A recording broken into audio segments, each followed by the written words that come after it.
เอาเข้าสบายดี จ้า สบายดีนั่งลงเนาะวันนี้มาโคบอ ครบ30 คน ผมเนาะวันนี้ขอโทษนะอาจารย์มาสวยนิดนึง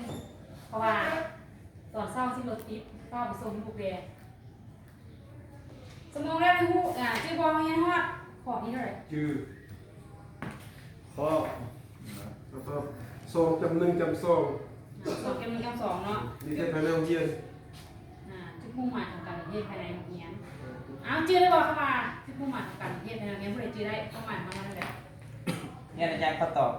ข้าพเจ้าตอบสู้วันนี้พิมพ์ไปสอนจุดมุ่งหมายของการนิเทศไปโรงเรียนนี่เพื่อส่งเสริมให้ครูที่สอนให้เกิดการพัฒนาตัวเองเนาะในจุดที่ยังบ่ทันเจริญแล้วก็เพื่อทบทวนมาเรียนแล้วก็เพื่อนิเทศเพื่อเสนอบทเรียนใหม่หรือว่าประมาณนี้แหละอาจารย์ อาจารย์ขอตอบเติมจุดมุ่งหมายของการนิเทศในโรงเรียนเราเพื่อพัฒนาการเรียนการสอนเนาะให้มีคุณภาพดีขึ้นเนาะจ้ะ แล้วเนาะวันนี้สำหรับว่าจุดมุ่งหมายเนาะแน่นอนในการนิเทศอยู่ภายในโรงเรียนหรือว่านิเทศภายนอกอันนี้ก็จุดมุ่งหมายเพื่อพัฒนาเทคนิคเรื่องวิธีการสอนของครูเนาะครูสอนเนาะวันนี้เขาจะมาเข้าสู่บทเรียนใหม่เอาแต่ละคนมีปึ้งเบอร์แล้วเนาะ นี่แล้ว นี่อาจารย์ มีปึ้งแล้วเปิดขึ้นมาในข้อต่อไปเมื่อกี้นี่เป็นข้อสองจำหนึ่งจำสองเรานี่เป็น2จำหนึ่งจำสามสองหนึ่งจำสามนี่เป็นบทบาทของบุคลากรในการนิเทศในโรงเรียนเอาอาจารย์ให้เวลาอ่านหาดีศึกษาเบื้องนอกบทบาทของบุคลากรในการนิเทศในโรงเรียนนี้จะมีบทบาทอะไร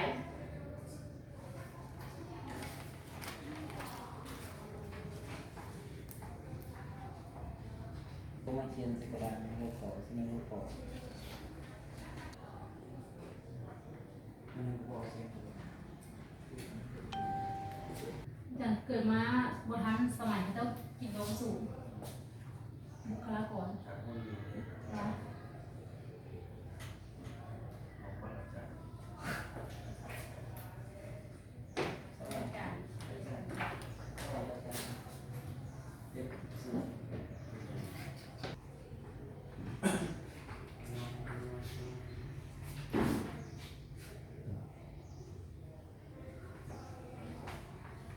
ในการนิเทศภายในโรงเรียนเนาะ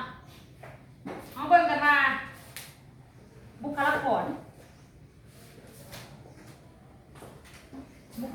คือบุคคลที่เฮ็ดเวียกอยู่ในองค์กรนั้นเนาะคือว่าครูสอนเนาะครูสอนภายในโรงเรียนทางตั้งแต่ไหนครูในการแต่ครูสอนเหมือนกัน แต่ว่าบทบาทต่างกันเนาะถ้ามาบทบาทของบุคลากรในการนิเทศภายในโรงเรียนแมนการนิเทศเพื่ออย่างบทบาทเขาเจ้าเฮ็ดอะไรเลยเอ้าประเด็นลูกคือตอบอาจารย์ให้ละอ่านแล้วเมื่อกี้เนาะ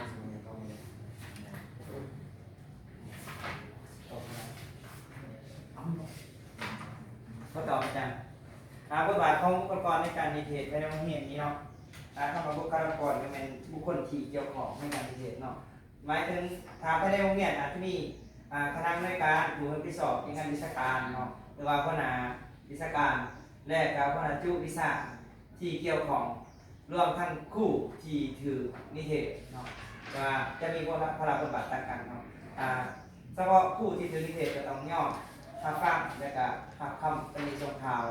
ในการตำหนิชมข่าวนั่นก็คือเพื่อสร้างสรรค์เนาะทุกคนที่ว่าหาทางออกร่วมกันในการแก้ไขปัญหาที่เกิดขึ้นเนาะ บทบาทของผู้นิเทศอยู่ในโรงเรียนบ่ นั่นแหละ แม่นเป็นผู้ตัดสินใจเนาะหรือว่าเป็นผู้ติดตาม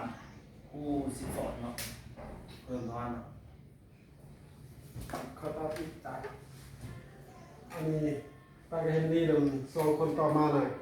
อันนี้หมายความว่าบุคลากรในโรงเรียนมากับมันก็หมายถึงบุคคลที่เฮ็ดเวียกอยู่ในโรงเรียนหรือว่า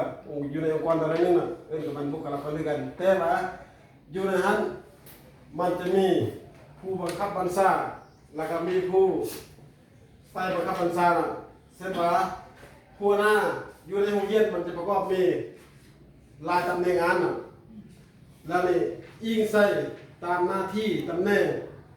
มันขึ้นกับผู้ปกครองคือหัวหน้าในการโรงเรียนเนาะเข้าใจ เอาเนาะเก่งทุกนะอาจารย์สรุปให้ฟังนะนี่เนาะเพราะว่าในบทบาทของบุคลากรในการนิเทศเนี่ยเนาะอยู่ภายในโรงเรียนเขาจะแบ่งออกเป็น3ฝ่ายก็คือบทบาทที่1ก็คือบทบาทของผู้นิเทศแล้วก็ที่2บทบาทของผู้ให้ผู้ปฏิบัติการนิเทศเนาะ3ก็คือบทบาทของผู้รับการนิเทศส่วนนี้เนาะสำหรับบทบาทที่1เป็นว่าอันนี้ต้องเป็นของผู้บริหารระดับผู้บริหารเรื่องผู้ในวยการเนาะอัน2เป็นนักวิชาการหรือว่าวิชาการพร้อมผมในการเนาะเป็นผู้เป็นวิชาการอันนี้ผู้นี้จะแมนในหาบทบาทหรือหน้าที่เป็นผู้นิเทศเนาะสำหรับผู้นิเทศนี่ต้องเป็นผู้ที่แมนมีชำนาญในการนิเทศวิชานั้นๆเนาะเพราะว่าการให้คำแนะนำในวิชาที่พระเจ้าจะนิเทศนะแต่ผู้นิเทศต้องมีความเข้าใจละเอียดลึกซึ้งเกี่ยวกับวิชานั้นโดยเฉพาะเนาะเอาเป็นอะไร เข้าใจ เข้าใจแล้ว สมมุตินี้อาจารย์จะสอนแบบนี้เนาะแต่ว่าก่อนเลิกอาจารย์จะมีเรียกว่าให้แล้ววันนี้เป็นบทรายงานในสมองต่อไปเด้อเอาไปเบิ่งข้อที่2จำ1จำ4เนาะแต่ว่าก่อนเลิกอาจารย์จะมีความคิดเห็นอันนึงเนาะเพราะว่ามันมีบางสถานีขึ้นห้องซ่ามาออกเรื่องโทรศัพท์อันนี้ให้ปรับเปลี่ยนอันนึงเนาะสมองไหนอย่างนี้เด้อไป ขี่เนาะเจ้า เอาก่อน เข้า ใจ สวัสดี